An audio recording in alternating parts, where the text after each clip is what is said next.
Radio España. Onda Pesquera, la radio de la mar. Con Jesús Ferreiro. Aquí, en Radio España. Están ustedes a bordo de Onda Pesquera, la radio de la mar. Transmitimos a través de Radio España y desde la cabina Marconi de este buque informativo que aquí comienza su singladura de hoy. Bienvenidos a bordo. Bienvenidos a bordo de la radio de la mar. Onda Pesquera. Onda pesquera al aire quiere ir contigo a acompañarte en nuestra singladura, en este diario viaje, comunicando vida, llenando ausencias, quiere acercarte a quien en la distancia te siente tanto esperando estar. De frente, Onda Pesquera. Existen tres clases de hombres: los que viven, los que mueren y los que están en la mar. Contra viento y marea, sin miedo al temporal, navegamos unidos, la gran familia de la mar. Desde la ciudad de Santander y a través de Radio España, estamos transmitiendo para los 7 mares y los 5 continentes Onda Pesquera, la radio de la mar. Nuestro barco es la radio, navegamos unidos, la gran familia de la mar.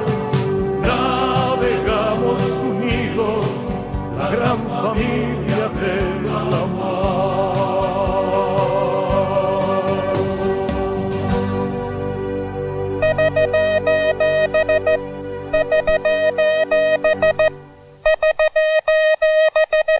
Buenos días nos dé Dios y nuestra santa patrona, la Virgen del Carmen.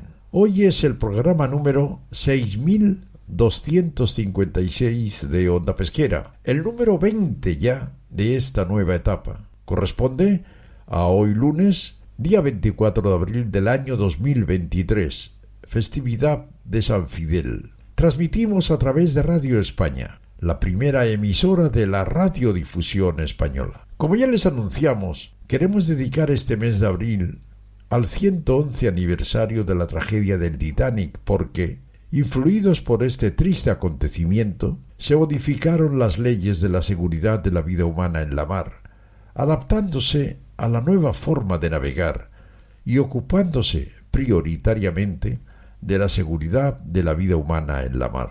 Permitirme también hoy saludar a mis queridos paisanos que nos están escuchando a través de Radio Roncudo de Corme, bella población gallega situada na Costa da Morte, donde nacen los mejores percebes del mundo.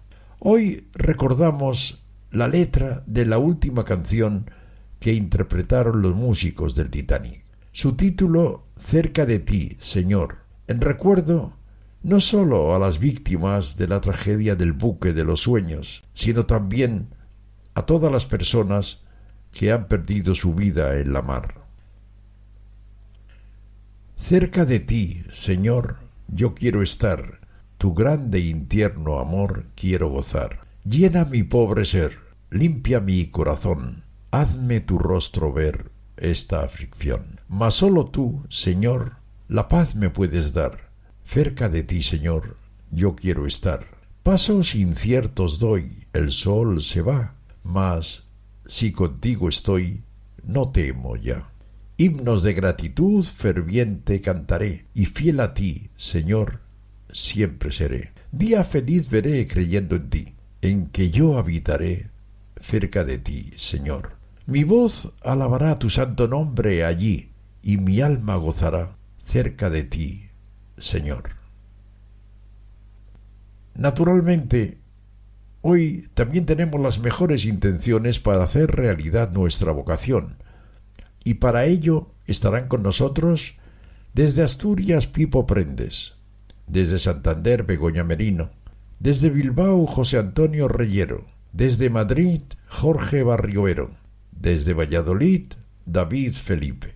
Entre todos vamos a intentar hacer posible que, durante los próximos 60 minutos, ustedes se sientan como auténticos supervivientes del Titanic. Gracias por escucharnos desde cualquier punto de los 7 mares o desde cualquier lugar de este planeta vagabundo al que mal llamamos Tierra. Estamos preparados, babor y estribor de guardia. Adelante, Pipo Prendes. Onda pesquera al aire quiere ir contigo a acompañarte. Hoy tenemos el placer de contar en este especial sobre el Titanic con una autoridad en la materia, José Antonio Reyero. Es inspector principal de la Joint Register of Shippings, miembro del Instituto Británico de la Calidad y en la actualidad profesor en la Universidad de Deusto, profesor invitado en un máster de gestión de compañía marítima. Queríamos, en primer lugar, la verdad que felicitarle por su trayectoria profesional, porque aquí hemos hecho un resumen, pero muy muy resumido, valga la redundancia, porque la verdad que tanto en España como en Latinoamérica su trayectoria profesional como conferenciante, como docente, como formador ha sido impresionante. Pues sí, la verdad es que soy un hombre muy curioso y eso me ha llevado a descubrir muchas cosas y a comunicarlas por todo el mundo. De toda esa trayectoria, la faceta como escritor, que tiene además José Antonio varios libros publicados, sobre todo, lógicamente nos concierne una de ellas, que es el libro RMS Titanic, las verdaderas razones de su hundimiento, porque en esto, José Antonio, sí que es verdad que ya se han convertido en un clásico las leyendas sobre las posibles razones del hundimiento que nos han llevado hasta, bueno, pues a escuchar maldiciones de momias, etcétera, etcétera, ¿no? Sí. Pero el tema es mucho menos esotérico que todo esto, la verdadera razón, ¿verdad? Efectivamente, yo la verdad es que ese libro es un poco rebelde contra, no solamente contra esas historietas que se cuentan, que se inventan, sino incluso, y yo lo entiendo, un poco en contra o no sigue ese romanticismo que rodea a esta tragedia y a muchos de los personajes. Yo he sido bastante pragmático al escribir ese libro, que me llevó bastante tiempo, recogiendo muchas cosas. Y aunque naturalmente no me he podido resistir a dar razones técnicas de qué es lo que falló, pues lo he tratado de hacer digerible y digestible para los lectores, sin cargarles con demasiados términos metalúrgicos. Entonces es un libro que se ha agotado ya en su segunda edición y que es muy caro de reproducir o de hacer una tercera y bueno, pues ahí está. Lo que pasa que efectivamente está muy actualizado porque fue una investigación bastante profunda y minuciosa, sí. Yo estuve en Belfast, en el astillero donde se construyó el Titanic, y daba mi profesión con muchas facilidades para consultar datos técnicos. Estuve allí 2 semanas. Estuve en el PRONI, que es el centro de investigación más importante de Irlanda del Norte, que tiene el archivo más grande sobre el Titanic. El archivo, digamos, documental. Además que lo pusieron a mi disposición todo, y luego estuve en Londres, en mi organización, pero estuve allí pues tardes y tardes y tardes hasta que me echaba el portero de la noche porque ya no quedaba nadie y me decía: señor Reyero, ya es la hora, creo que debe usted dejarlo. Entonces ya me iba, pero estaba allí metido, encendido con tanto papel y tanto documento que, claro, me dio datos muy importantes y muy originales que están en el libro. Claro, que de ahí lógicamente la vigencia del libro, ¿no? A pesar de que se haya publicado ya hace unos años. Sí. Está claro que la razón o una de las razones por las que se hundió el Titanic fue por los remaches, que al no haber pasado una inspección independiente sobre, dijéramos, la calidad de la construcción, probablemente si la hubiera pasado el examen hubiera sido fallido, ¿no? Porque el problema estaba precisamente en los remaches, igual en la altura de las puertas que separaban los compartimentos estancos, ¿no? Eso es, y yo creo que, bueno, la historia del Titanic está rodeada de mucho orgullo y prepotencia de armadores y constructores. Tan es así que por una rara avis, y que fue lo que a mí me interesó, sobre todo, este buque, al contrario de los cientos que se hacían en todo el mundo y sobre todo en Inglaterra, que era entonces la primera constructora naval del mundo, todos estaban clasificados, inspeccionados por alguna organización externa, como por ejemplo el Lloyd's o Bureau Veritas. En el caso del Titanic no fue inspeccionada por ninguna organización externa a los astilleros y a los armadores o incluso a las autoridades británicas. Entonces, pues claro, pasaron por alto muchas de las exigencias que el Lloyd's hubiera puesto si los materiales y los planos hubieran sido sometidos a su inspección, a su control, como es obligado cuando un buque se clasifica por una compañía, como una entidad como yo. Claro, ahora sería impensable, ¿no? Que no hubiera pasado. Impensable, ahora no puede ser. Pero claro, allí el Titanic en la construcción se cometieron varios errores y en el diseño también. Ellos querían hacer un buque que fuese más rápido, mejor, más lujoso, etcétera, que sus competidores, porque querían competir con el Mauritania y el Lusitania, que eran dos buques de la compañía Cunard, que era su competencia en el transporte marítimo de Europa o de Inglaterra hacia Estados Unidos.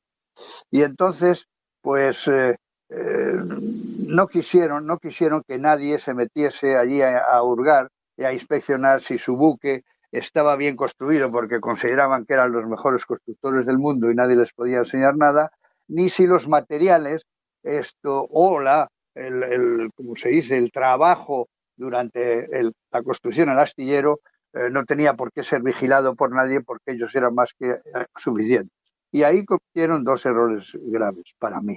El primero es que efectivamente, aunque los mamparos eran estancos, no era estanco el compartimento. Los mamparos, que son las paredes que separan los compartimentos, sí que eran estancos porque tenían unas puertas que se accionaban desde el puente y rápidamente se cerraban. Pero en cambio, la altura de los mamparos, sorprendentemente, no llegaba a la cubierta de cierre.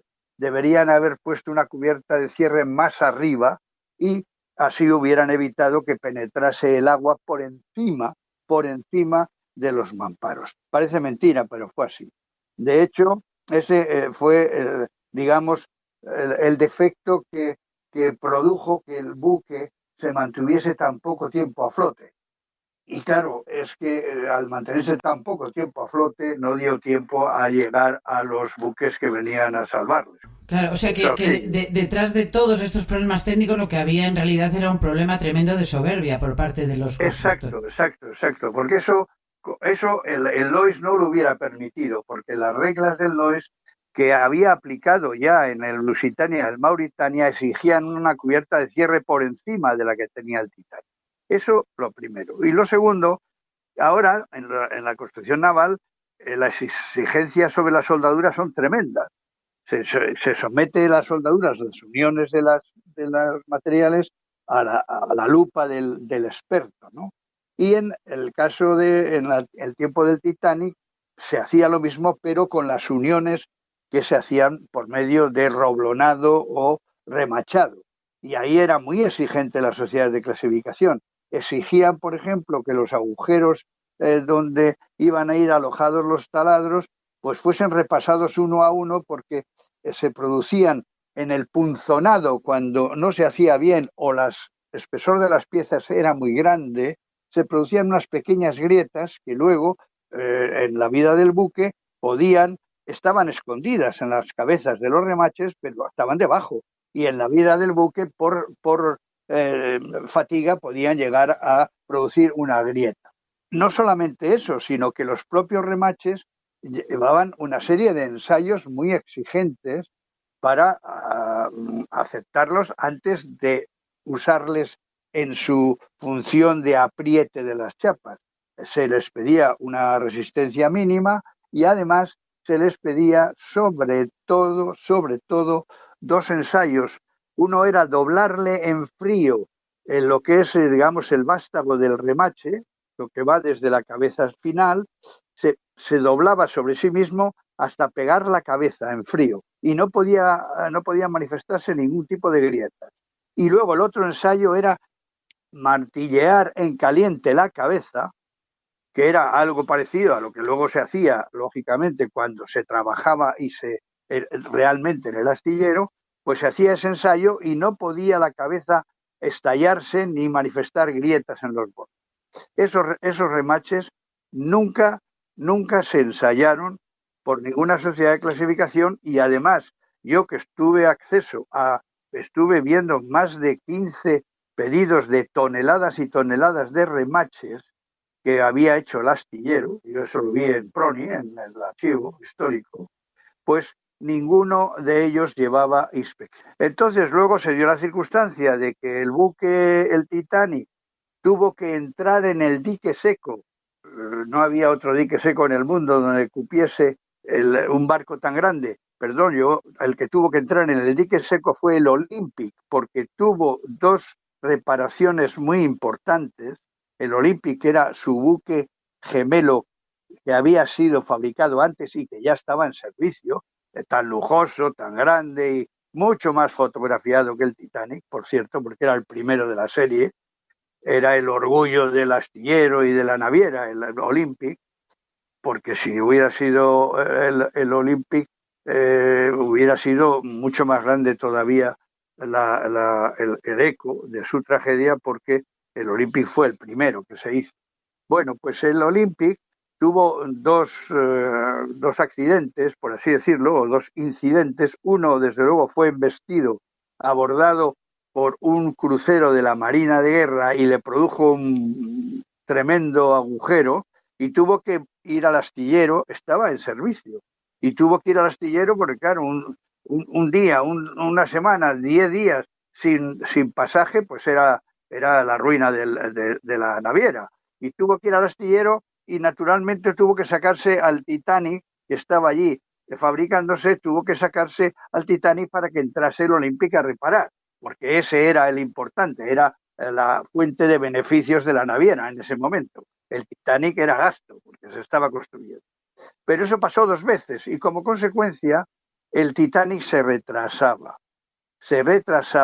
su fecha de entrega estaba en entredicho y en las fechas de entrega en entredicho lo que tienen es un coste añadido cuando no se cumplen los plazos y entonces tuvieron que echar mano en el proceso de remachado a remaches de hierro y no de acero en los sitios donde no podían meter las máquinas de remachar, porque se remachaban con máquinas en las zonas donde la máquina podía entrar, pero en zonas de proa y de popa se usaban remaches no de acero, sino de hierro, que era más fácil de remachar con los métodos de porra, etcétera. Y entonces, ¿qué pasó? Pues que lamentablemente cuando el buque rozó más bien con el iceberg, fue en esa zona donde los remaches no eran los mejores, como se ha demostrado después, porque todo eso no son cavilaciones ni elucubraciones. Se recuperó la Big Piece, como dice Cameron y toda la corte que tiene detrás, y de esa Big Piece pues ensayaron en los laboratorios especializados en Halifax y en Estados Unidos, se ensayaron los remaches y se verificó que efectivamente esos remaches tenían un contenido de escoria excesivo, que lo que hizo fue que en el impacto, cuando se estaba abollando el casco por el impacto con el iceberg, lo que pasa es que los remaches saltaron. Y al saltar el remache, pues es como una cremallera. Y, empezó a soltarse todos, porque el remache que saltaba, la carga iba sobre el siguiente y automáticamente saltaba también. Total que se abrieron las costuras como cremallera. Claro, y como esto, cuando arrancan los botones de una camisa. pues Exactamente igual. una cosa así. Y eso fue precisamente lo que ocasionó que el buque se inundase tan rápido. Y entonces se hundiese en 2 horas y pico. El buque podía haber durado más si desde luego los remaches hubiesen aguantado. Uh-huh. Y sí que hay que destacar en el naufragio ya el papel heroico de algunas mujeres en esa situación tan sumamente dramática, ¿no? Desde luego se dieron comportamientos formidables de las mujeres. Las mujeres fueron, hombre, por una parte la verdad es que fueron privilegiadas porque en estribor, por ejemplo, Light Toller, que era el oficial que estaba a cargo de los botes de estribor, pues mantuvo a rajatabla lo de mujeres y niños, nada más. De hecho, tan a rajatabla que muchos de los botes de estribor pues fueron, medio vacíos. Se dio esa circunstancia.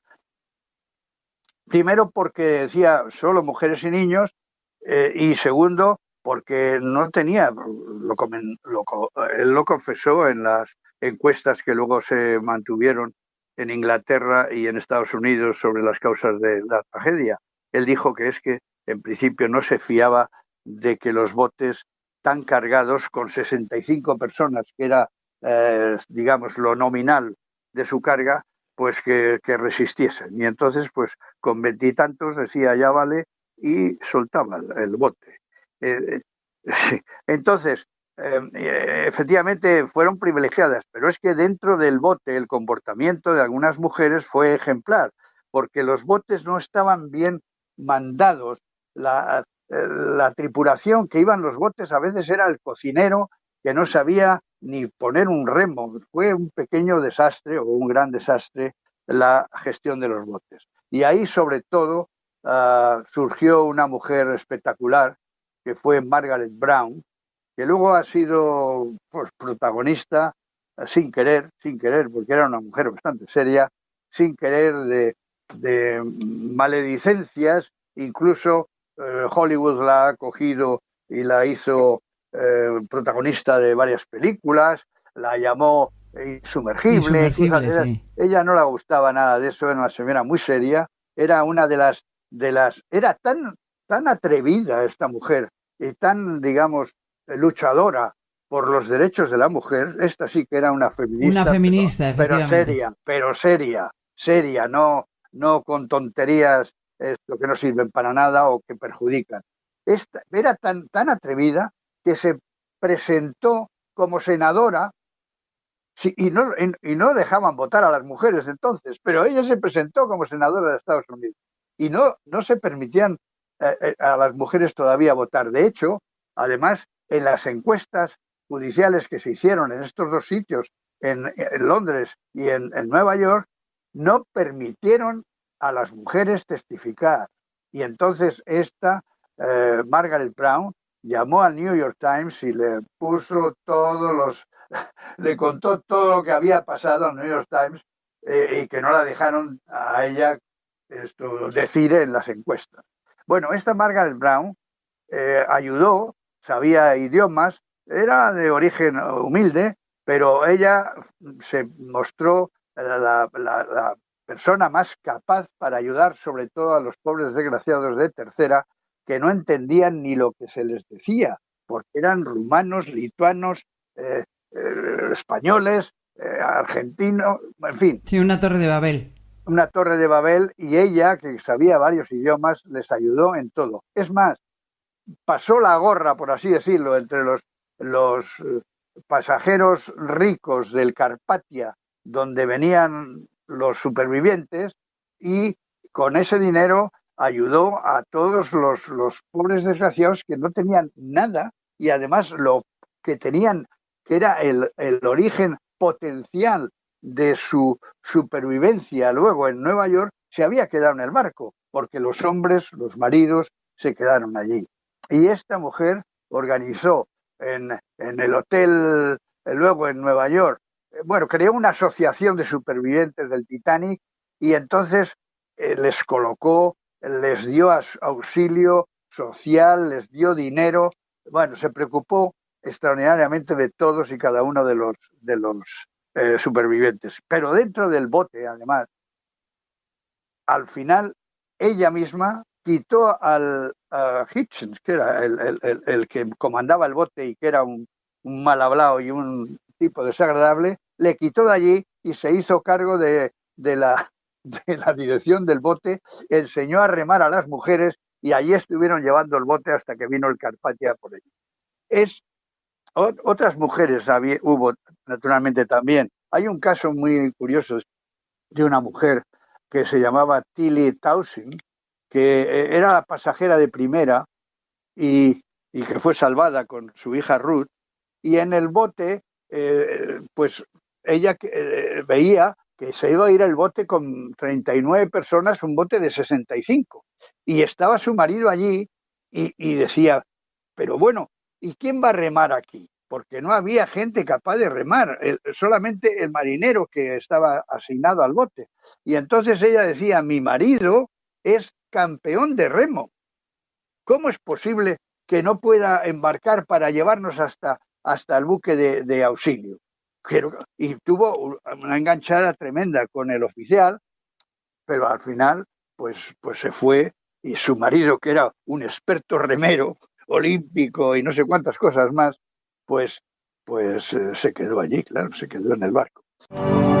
Onda pesquera al aire quiere ir contigo a acompañarte.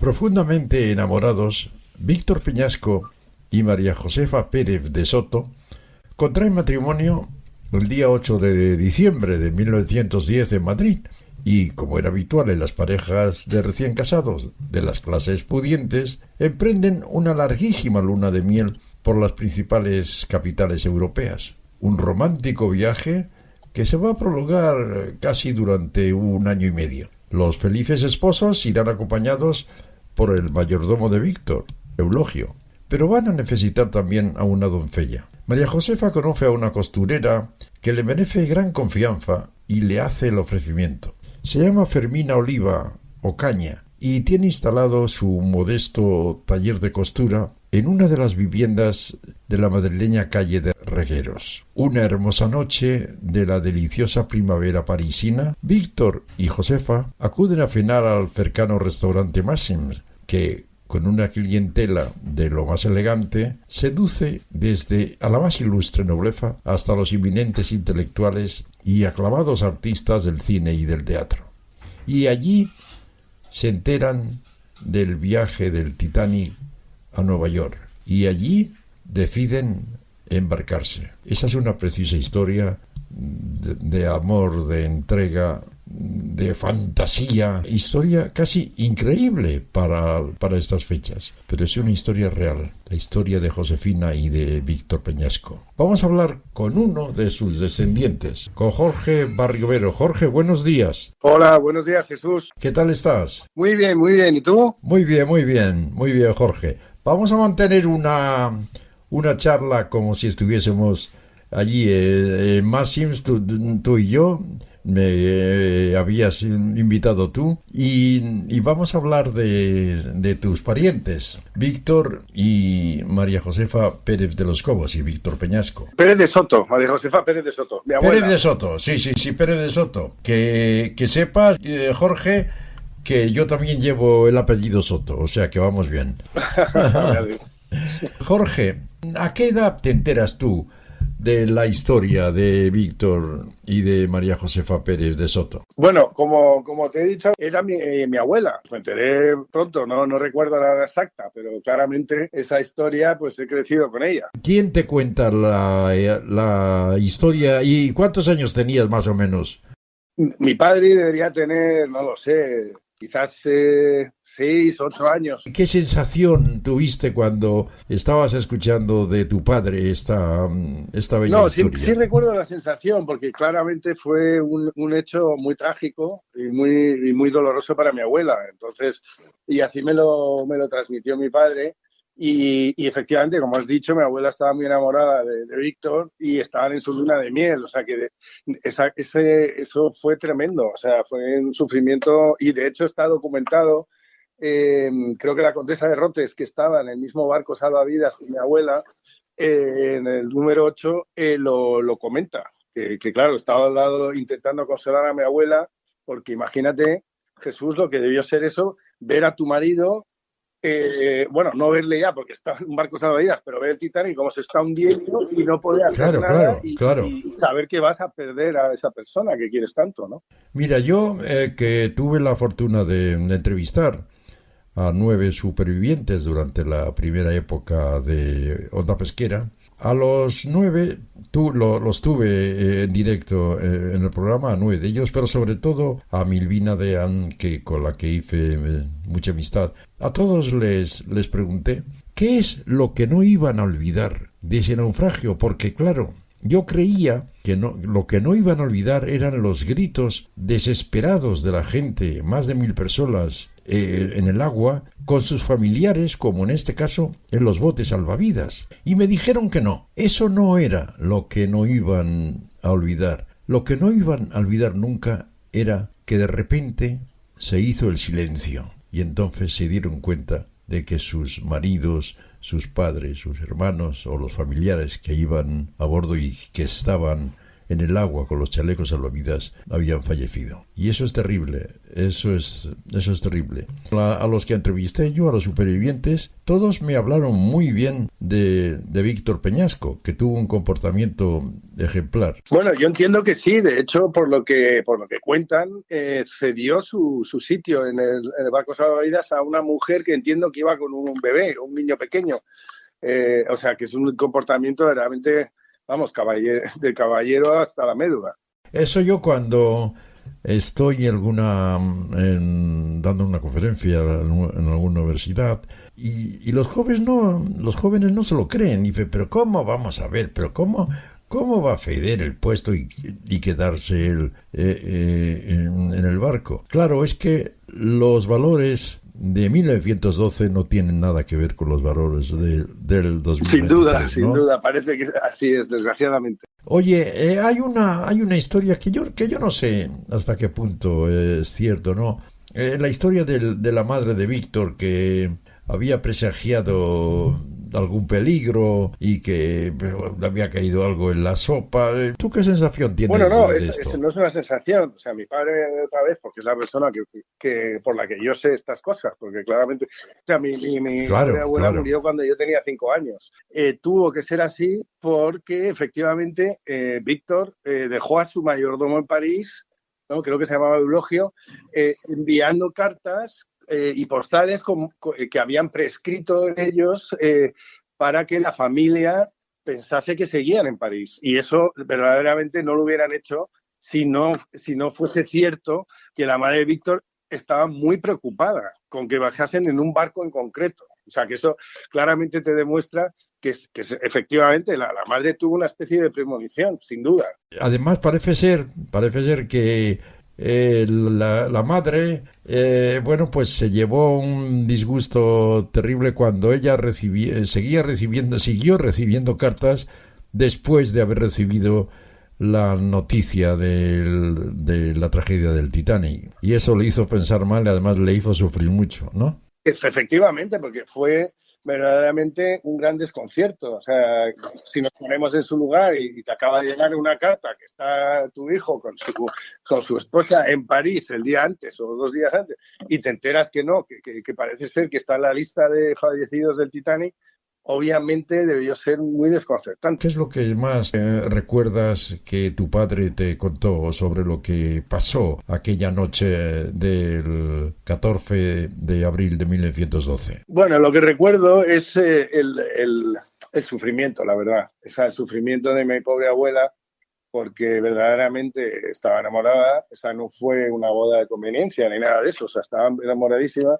Y claro, perder a tu esposo con el cual, como cualquier pareja normal, habías proyectado una vida, pues fue muy duro. Y de hecho hizo un luto de 6 años, creo, que llevaba el luto y tal. Y siempre mi padre me ha dicho que había un cariño ahí que no desapareció nunca. De hecho, tenía una foto de Víctor, que yo tengo, o sea, que debió ser verdaderamente... Lo que recuerdo es el sufrimiento de mi pobre abuela.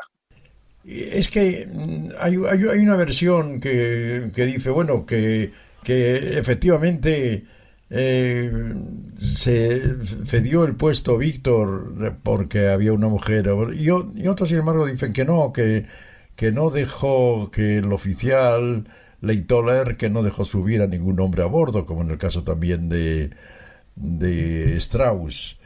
¿Tú crees que fue verdad que él saltó del bote? Porque además puede ser que sí, porque a él le tocó salir a ellos en los primeros botes, y los botes podían, o sea, no estaban abarrotados como los últimos, y podían haber dejado subir a bordo a Víctor, ¿no?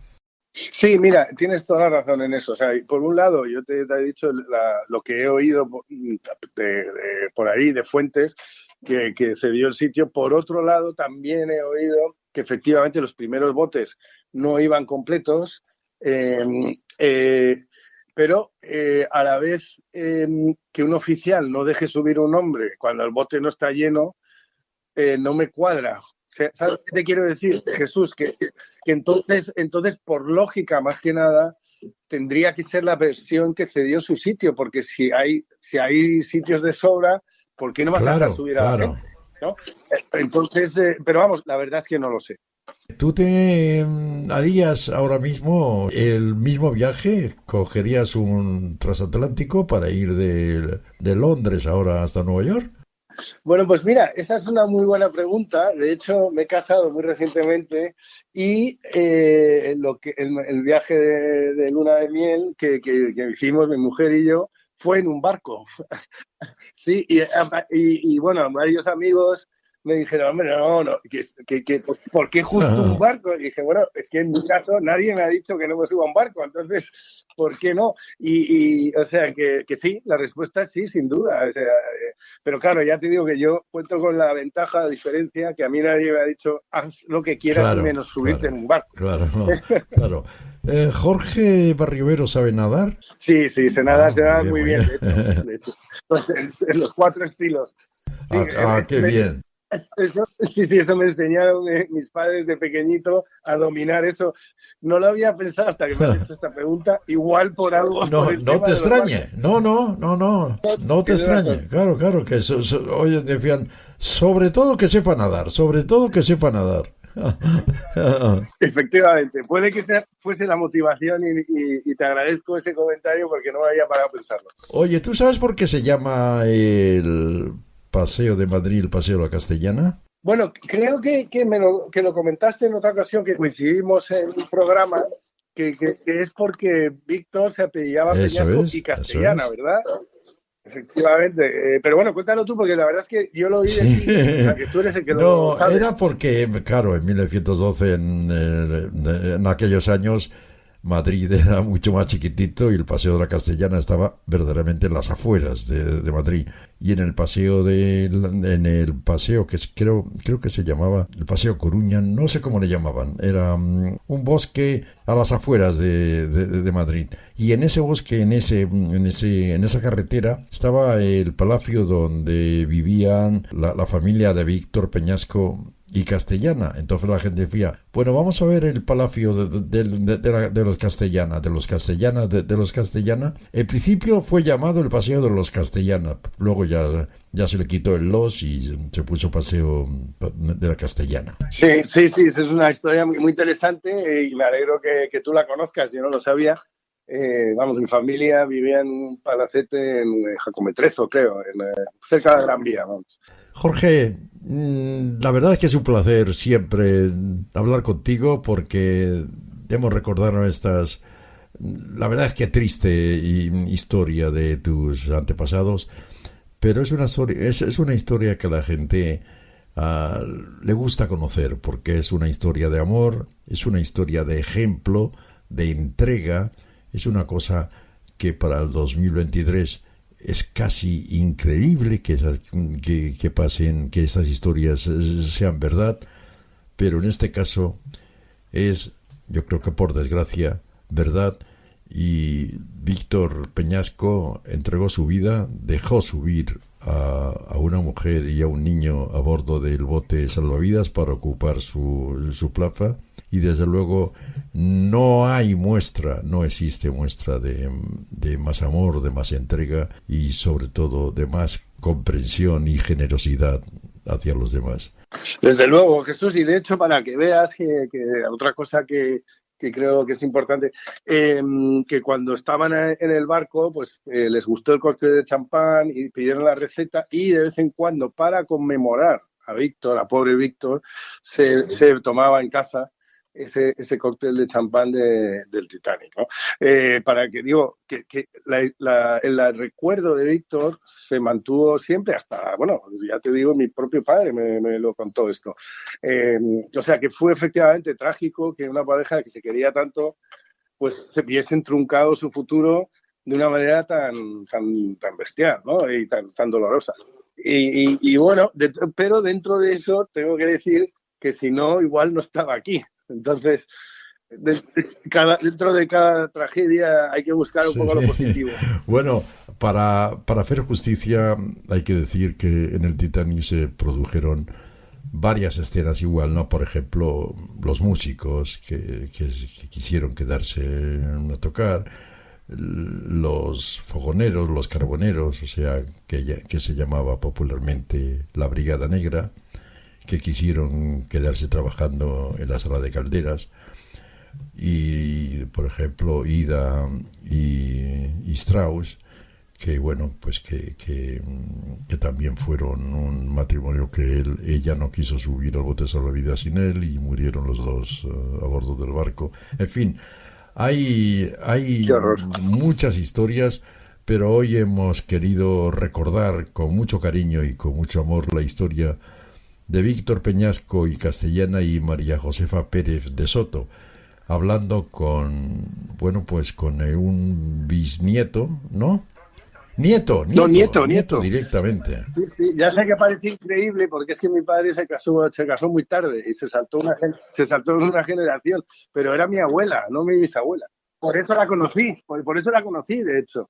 Pero bueno, Jesús, oye, siempre es un placer hablar contigo. Me encantará cuando pases por Madrid que quedemos y darte un abrazo. Perfecto. A ver si tomamos ese cóctel de... Efectivamente. De Víctor. ¿Cómo? ¿Sabes? ¿Tú recuerdas cómo era el cóctel? Sí, no, porque pasó, o sea, mi padre fue el que también, claro, sabía cómo hacerlo y me enseñó la receta. A ver, ¿cómo? Y yo mismo alguna vez lo hago en casa.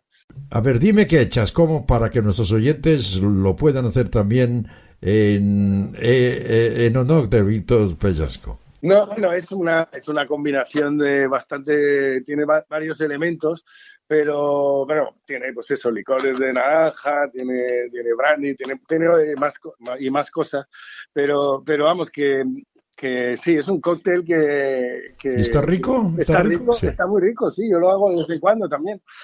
Pero bueno, sí.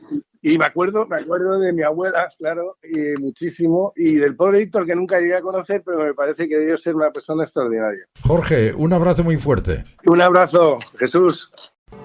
Navegamos unidos, la gran familia del amor. Estás escuchando Onda Pesquera con Jesús Ferreiro, aquí en Radio España.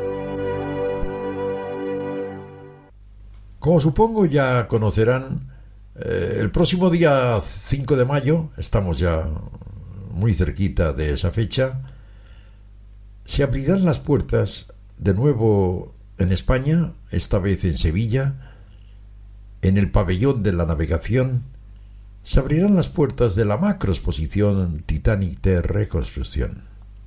Queremos charlar con Begoña Merino, que es la comisaria de esta exposición, para que nos cuente esos secretos que hay en los montajes y desmontajes de las exposiciones itinerantes.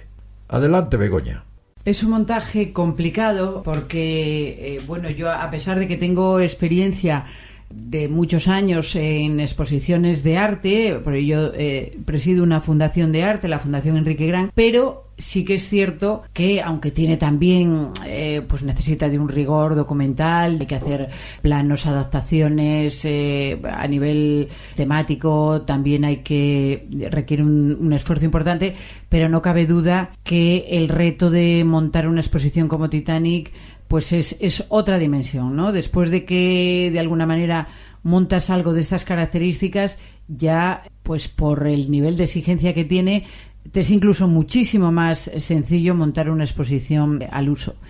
Y sí que también es importante decir que el origen de esta exposición, o sea, tiene unas características absolutamente exclusivas, yo diría que en todo el mundo, porque cuando se construyó con la colaboración del Parque de las Ciencias de Granada en sus instalaciones, se construyó en abierto al público, con lo cual, a medida que se iban quemando etapas, como si dijéramos, de la construcción de esta recreación del Titanic más grande del mundo, se iban añadiendo contenidos del resto de la exposición, para de alguna manera que durante esa estancia tan larga en el Parque de las Ciencias de Granada la gente tuviera la oportunidad por primera vez en el mundo de asistir a la evolución de la construcción de una exposición de estas características. Y bueno, la verdad que tenemos también mucha ilusión con este montaje de Sevilla, este próximo montaje de Sevilla, que tendremos oportunidad a partir del 5 de mayo de abrir las puertas a los visitantes. Tenemos pues especial ilusión porque la ubicación, la verdad es que es extraordinaria. Pabellón de la Navegación, que además ya su propio nombre no puede ir mejor para albergar una exposición de Titanic, es un edificio que por sí mismo ya tiene un interés increíble a nivel arquitectónico. Estamos hablando de uno de los pabellones de la Expo de Sevilla, que está prácticamente encima del río, como si dijéramos, y la verdad que el marco es absolutamente, perfecto y repetible para ubicar una exposición con una temática como Titanic. La verdad es que sí que esperamos que todo ese esfuerzo, porque hace falta además un equipo de maquetistas, una restauradora, un equipo de montaje, iluminación, etcétera, etcétera, muchísimo esfuerzo a nivel humano, a nivel técnico, y esperamos que una vez más conseguir ese grado de satisfacción que ostenta la Fundación desde el principio de la itinerancia de esta exposición, que es un grado de satisfacción para el visitante superior al 99%, que eso la verdad que es muy inusual, muy inusual. También es verdad que estamos muy orgullosos de haber conseguido batir incluso el récord internacional de visitas a una exposición itinerante, que lo conseguimos en Portugal hace no muchos años, y que nada más y nada menos que tuvimos más de 84.000 visitas en tan solo 9 días. Entonces, pues la verdad que todo esto de alguna manera compensa ese macroesfuerzo, vamos a decir, para presentar el Titanic, la reconstrucción del Titanic, como lógicamente la Fundación quiere y está obligada al ser su única exposición oficial. En casi todas las exposiciones, por no decir en todas, suele pasar que cuando las autoridades o las personalidades que van a inaugurar la exposición están hablando, están dando la bienvenida, por la puerta de atrás están saliendo los obreros porque están terminando justo cuando empieza la inauguración. ¿Eso no ocurre también con Titanic? Bueno, yo diría que eso ocurre especialmente con Titanic, porque yo no recuerdo ningún montaje en el que haya podido tener un tiempo mínimo para digerir todo ese trabajo de semanas, y el día de la inauguración me he visto efectivamente pues con parte del equipo de montaje colocando las últimas cosas o retirando las últimas cosas cuando estaban prácticamente iniciando la visita el representante institucional. Pero eso también pasa en otras disciplinas, como pasa en el teatro, como pasa en la ópera, como pasa quiero decir, en todo lo que sea creativo y en todo lo que normalmente, a pesar de la preparación previa que es muy, muy intensa, cuando la gente se implica y quiere intentar ofrecer lo mejor de su trabajo y de la puesta en escena, pues siempre uno apura hasta el final para un poco más y así intentar conseguir pues el mejor de los resultados. El ser una exposición con audioguía dificulta mucho el montaje. Pues sí, de alguna manera tiene pros y contras. De alguna manera los pros serían que tienes el guión, porque hay que, además, me alegro que me hagas esta pregunta porque precisamente esta exposición está hecha a la contra de cualquier otra exposición, que, o sea, quiero decir, es más sencillo hacerse de objetos, vamos a decir, originales de la época o incluso vinculados a supervivientes o objetos relacionados con el Titanic, y una vez con los que tengas, pues hacer la exposición incluso audioguiada.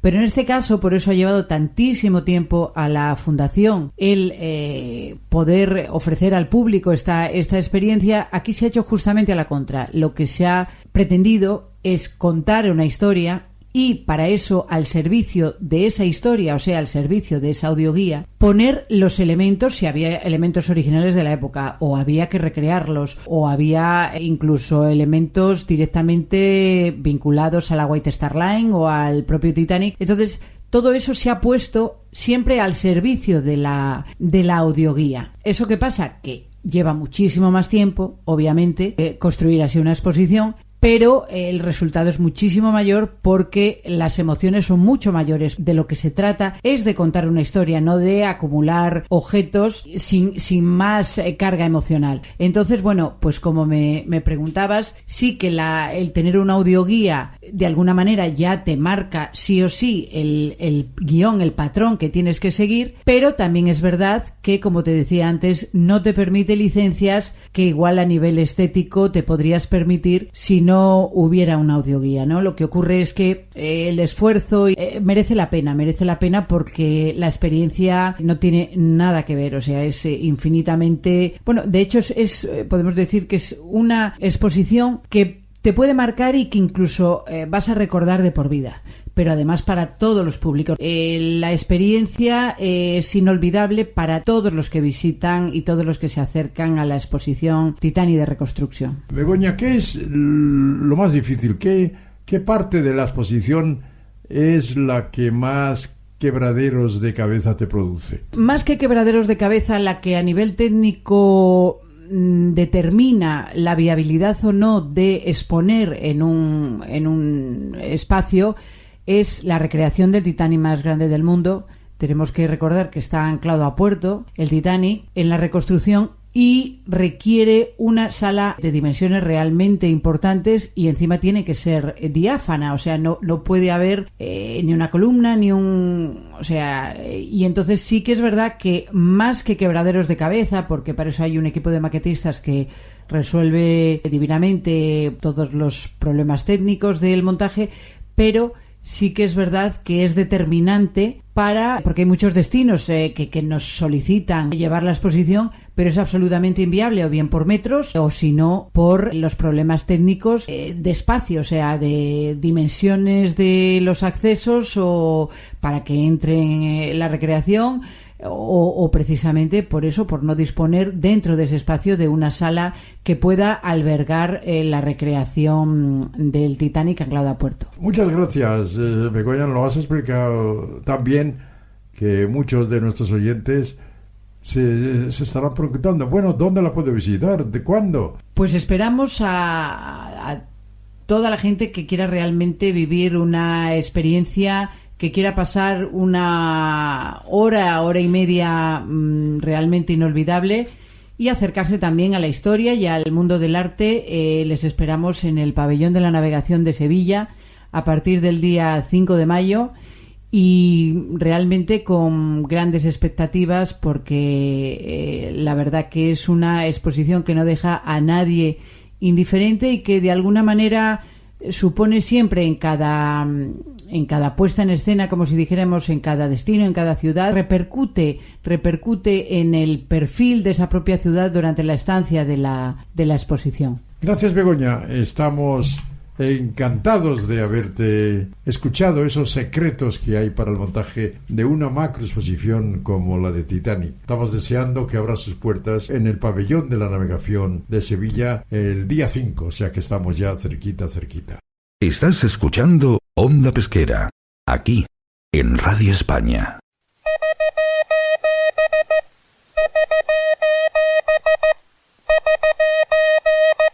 Tenemos el placer de contar con David Felipe Arranz en nuestro programa de Onda Pesquera, filólogo, periodista, profesor universitario y experto en cine, con el que vamos a hablar de, precisamente la película de Cameron, Titanic. Buenos días, David. Hola, buenos días, Begoña y radio oyentes, ¿cómo estáis? Cuéntanos un poco, desde lo que es un experto, un analista en cine, cuéntanos luces y sombras de la película de Cameron. Bueno, la importancia de la película está, yo creo, principalmente en que el Titanic de James Cameron trascendió el mero género catastrofista. Es una película que digamos que tomó los elementos del cine catastrofista de los 70 y de los 80, incluso tardíos de los 80, pero los sublimó. Fue un género muy exitoso, pero los sublimó. O sea, hizo una especie de canto poético de las grandes películas trágicas donde la gente naufragaba, donde la gente perdía la vida, había terremotos, había inundaciones, y entonces lo que hizo James Cameron fue una apuesta por la parte poética, la parte romántica, muy distinto, que tuvo pues muchísimo éxito. Es decir, que lo que hizo fue unir algo que Hollywood ya había hecho. Acuérdate del Coloso en llamas, por ejemplo, es otra película muy emblemática de la época, pues con grandes repartos, William Holden, Steve McQueen. Y lo que hizo fue pues darle una vuelta de tuerca con efectos especiales, con una documentación muy grande de submarinos, porque él además invirtió muchísimo dinero en los submarinos y consiguió unos niveles artísticos que le valieron pues esas 11 estatuillas y el reconocimiento internacional que a día de hoy, 25 años después, pues vemos que es una película que estrenada ahora, nadie podría decir que es de 1997. Podrían pensar que es una producción realizada recientemente, lo cual significa que los índices de calidad de Titanic se mantienen intactos, ¿no? Es que estamos hablando de 11 Oscar, de 4 Globos de Oro, de 10 nominaciones a los BAFTA, hasta los críticos del Círculo de Nueva York se rindieron a lo que fue la película por excelencia de los años 90, es decir, que sus cifras y sus récords basaron incluso las altísimas expectativas. Uh-huh. Además, es que incluso como documento en relación a la historia del Titanic, a pesar de que efectivamente, pues él se permitió licencias, está claro, ¿no? Que no tienen nada que ver con la verdad de lo que pasó, pero sí que es cierto que yo creo que ha sido una contribución, un activo importante también, no solamente a nivel de ocio como película, sino también para de alguna manera perpetuar esa memoria de la tragedia. Sí, porque es un espectáculo épico en el sentido histórico, es decir, se puede haber unas películas de ciencia ficción, unas películas fantásticas que, pues la mente de un guionista, de un cineasta surja de la irrealidad. Pero es que en este caso James Cameron se había quedado fascinado por un Titanic que es muy anterior, es el producto del cine como enlaza conciencias, ¿no? Y es que en 1958 Roy Ward Baker hizo una producción inglesa que se llama La última noche del Titanic y que de alguna forma la película de James Cameron se basa en esa, ¿no? Es decir, en un largometraje inglés que incluso contaba pues con todavía miembros de la tripulación, tanto pasajeros como técnicos, que habían sobrevivido, hasta 64 supervivientes. Había encontrado el novelista, que es Walter Lord, en su investigación, y la productora, al hilo del rodaje, localizó a muchos más, porque se armó mucho ruido, ¿no?, con la realización de la película. Incluso hay anécdotas bonitas, y es que Edith Russell, por ejemplo, es una periodista de moda que había estado la noche del siniestro, fue a visitar el set de rodaje de este año, de este año 57, 58. Bueno, pues todo ese mundo que recoge la película de La última noche del Titanic, esa película británica, le impactó mucho a James Cameron de joven. Es decir, el novelista Eric Ambler pues también había adaptado el libro de Walter Lord, y la parte más realista en esa película del 58 es un barco viejo que lo iban a desarmar, el RMS Asturias, que había sido construido en Belfast, había servido en la Segunda Guerra Mundial como crucero mercante y armado, hasta que finalmente fue torpedeado, y según lo estaban reparando, la productora empezó a rodar en el barco, que es una anécdota muy graciosa, ¿no? Bueno, pues todos esos elementos que están ya a James Cameron, bueno, le hacen obsesionarse, claro, porque es una película. Muchos críticos dicen, yo estoy de acuerdo, que rivaliza muchísimo La última noche del Titanic del 58 con el Titanic de James Cameron del 97, y en los rankings, Begoña, están siempre las dos ahí. Claro. Pues mira, ya aprovecho que bueno, pues tú eres un experto en cine. Una experiencia que tuvimos en Bolonia con la hija de Guillermo Marconi, además en un viaje relacionado con el Titanic. Y allí, curiosamente, de una manera absolutamente casual, después de visitar pues yo creo que era la iglesia en la que habían bautizado a Guillermo Marconi, este dato no, pero creo que era así, nos encontramos a un párroco no sé si era de esa iglesia o de otra del centro de Bolonia, que era además, curiosamente, un estudioso del Titanic, aunque el italiano se entiende de aquella manera para un español, pero bueno, que me hubiera gustado dominar mucho más por lo fascinada que me quedé con un argumento, porque él, como estudioso también del Titanic, ¿no?, él decía que Cameron tenía que haber leído los evangelios porque había una serie de señales, había un paralelismo entre el personaje que interpretaba Leonardo DiCaprio y Jesucristo, porque cuando él se pone en la proa del barco con los brazos en cruz y dice el rey del mundo, pues todos sabemos que hay un paralelismo con la figura de Jesucristo y lo que dijo, y luego que a la mesa, cuando baja la gran escalinata y en esa escena mítica donde está pues con gente importante, pasajeros del Titanic y demás, pues dice que había 12 sentados a su mesa, que él solamente prueba pan y champán, pan y champán, y bueno, incluso eso ya me perdí porque ahí mi pobre italiano no llegaba más, pero que incluso en la música hay unos patrones, vamos a decir, en la composición que también guardan un paralelismo con la intención que se tiene en las composiciones de canciones religiosas. Claro, yo todo eso me quedé tan absolutamente fascinada. Bueno, en una ciudad maravillosa y encima además con no te esperas que un sacerdote, que no sé por qué, son prejuicios, pero bueno, no te esperas que fuera a ser un cinéfilo y además un especialista en Titanic, y la verdad que me quedé, digo, uy, esto es para una conferencia en España con más especialistas, porque la verdad que su planteamiento, tal y como lo contó, tenía, además, y además que murió por amor. Y efectivamente, porque todos sabemos que en el tablón cabían dos. Eso lo sabemos todos. Pero bueno, que la verdad que me fascinó y me sorprendió. Y bueno, pues mira, quería aprovechar para comentarlo contigo, a ver qué opinas sobre esa conclusión que sacó este sacerdote. Pues seguramente porque sabemos por los testimonios del rodaje de Titanic que James Cameron no dejaba nada al azar.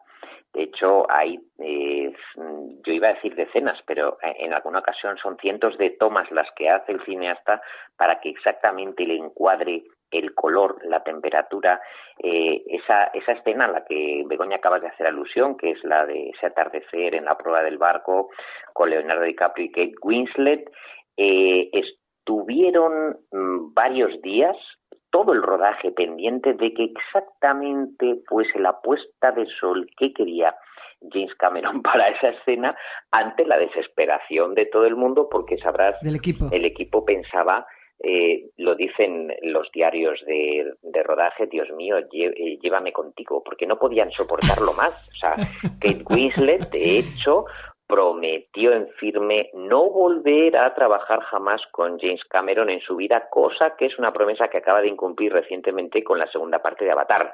Pero hasta el mismísimo James Cameron dijo, no me gustaría estar aquí en estos momentos ni un minuto más. O sea, para que veas el nivel de estrés que tenía todo el rodaje. De exigencia, claro. Pero era su propia exigencia. Y luego tenía también algún enemigo, dicen que es un proveedor de materiales o de algún servicio que tenían contratado, y entonces las exigencias del equipo de James Cameron condujeron a que se vengase vertiendo el famoso polvo de ángel, que es una droga que aparecieron todos alucinando en el rodaje, los que se habían quedado a comer en el equipo, otros que habían ido a algún restaurante no, pero hubo como 60, 70 Sí, o sea que hay un pequeño boicot, ¿no? Un pequeño boicot al pobre James Cameron, pero en ese rodaje al final lo que sí que se pone de manifiesto es que un reparto sometido a unas condiciones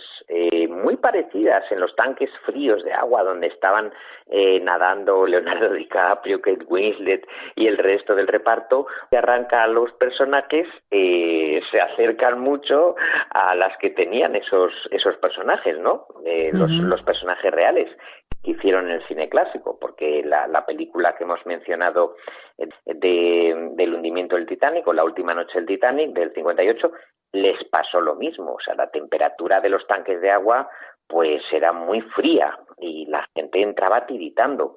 Luego también sí me gustaría hacer un homenaje a una película anterior del 58, que es del 53, que es El hundimiento del Titanic, que a ti te va a gustar saber que está Barbara Stanwyck en el reparto. Sí, y Clifton Webb también está, uno de los protagonistas de Laura, ese es hombre del bigotillo, que es un personaje muy importante, muy distinguido, y también James Cameron se fija en esa película para un tema que está en el trasfondo de la Odisea, que es cómo el barco es representativo de los estamentos sociales de la época y cómo era muy difícil pasar de un estamento social a otro. Lo que vemos en la película pasaba, y de hecho hay alguna anécdota donde no un chico, sino una chica humilde se coló en los camarotes de primera, se coló en los salones de primera categoría, y allí sí que hubo no un romance, pero sí que hubo unos contactos que en la época no estaban permitidos. Ahora nos parece todo ahora un poco exagerado, pero lo que cuenta la película, como en una fiesta se puede colar a alguien con un pasaje de mucha menor categoría, inferior, esto es muy curioso y ya está en esa película de la Fox del Titanic. Que está todo cargado de simbolismos, está claro. Y por último, David, ¿con qué escena, si te tuvieras que quedar con una escena, fuera parte de la prueba del barco, los brazos en cruz, ¿con qué escena te quedarías tú de la película de Titanic? Bueno, la más conocida es la de Cameron, quizá la de Cameron, para que, bueno, le llegue a más público. Yo me quedo con la primera vez que se ven Leonardo DiCaprio y Kate Winslet, ella con ese vestido rojo, en esos salones, en las escaleras, y cómo ella lo mira desde arriba, él que lo mira totalmente arrebolado, ese encuentro amoroso que es el enamoramiento por la mirada, me parece lo más bello de una película que desemboca en una tragedia filmada con muchísima elegancia, con muchísimo gusto, y me quedaría en la parte donde ellos se inician en el amor, donde están más vivos, donde están más frescos. Ahí yo siempre me parece que es el momento más bonito de la película. Estupendo. David Felipe, muchísimas gracias por compartir con nosotros este especial sobre el Titanic, y bueno, pues probablemente si te dejas te molestaremos en algún otro momento, porque es cuando un placer quieras hablar contigo. Cuando quieras, Begoña. Feliz singladura. Gracias, un abrazo. Adiós. Adiós. onda pesquera al aire quiere ir contigo a acompañarte. Bueno, pues sin darnos cuenta, ya han pasado los 60 minutos de nuestra singladura de hoy. Esperamos que se hayan encontrado a gusto a bordo de este buque informativo que se llama Onda Pesquera, la radio de la mar, y que transmitimos para todo el mundo a través de Radio España, la primera emisora de la radiodifusión española. Navegamos